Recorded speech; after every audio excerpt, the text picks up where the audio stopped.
Hello everything! Hello mga friendship, good morning. It's me again, Peach Abacial, and welcome back sa ating channel. Kung bago lang po kayo dito sa aking channel, huwag niyo munang kalimutan i-click ang subscribe button at yung bell katabi nito para ma-notify kayo pag meron ng mga new uploads. So for today, tayo ay gagawa ng chocolate frosting na napakadali lang at lasang-lasa nito ang Red Ribbon Triple Chocolate. So, handa na ba kayo?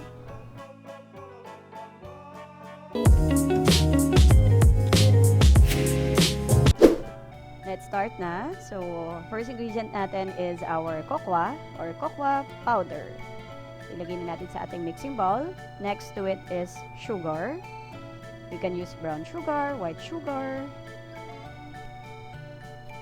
So, ipopost ko na lang later yung measurement ng ating mga ingredients. So, panoorin nyo hanggang dulo ha. And then, next natin yung flour.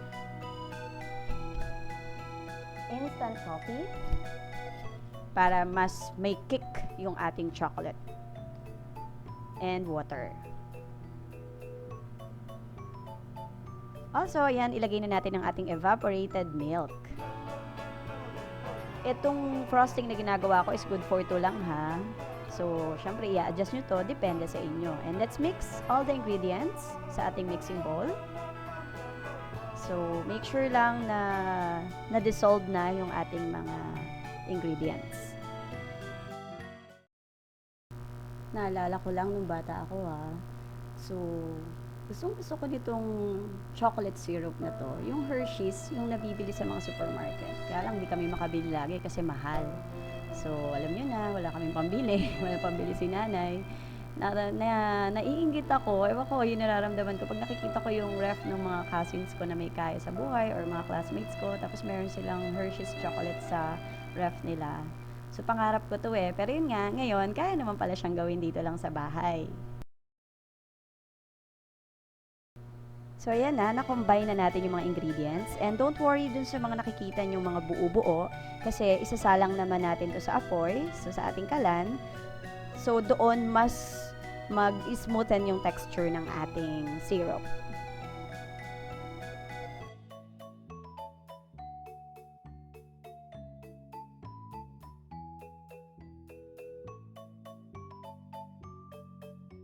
Ilagay na natin yung ating chocolate mixture. And tuloy-tuloy natin to dapat na i-mix or stir natin siya para ma-prevent natin na masunog yung ating chocolate. Hintayin nating ma-dissolve yung lahat ng mga ingredients. Kasi after nyan, na na-dissolve na yan and smooth na yung texture, that's the time na ilalagay naman natin yung ating butter.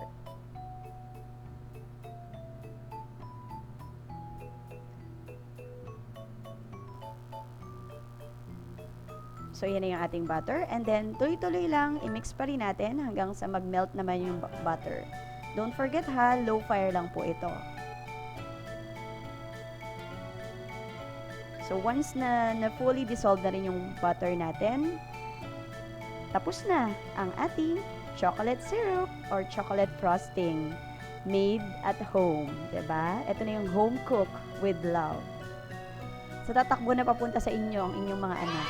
And yan, pwede nyo nang ilagay sa inyong mga desserts like sa cake, cupcakes.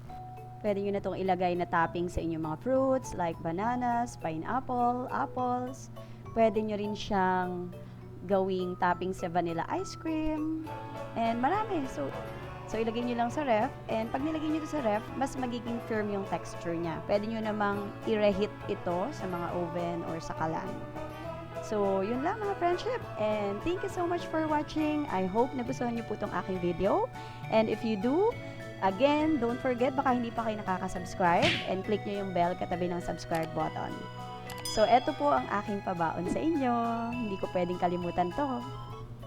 Difficult roads often lead to beautiful destinations. So, parang yung mga pinagdadaan natin ngayon, diba? Nandito tayo sa crisis or pandemic.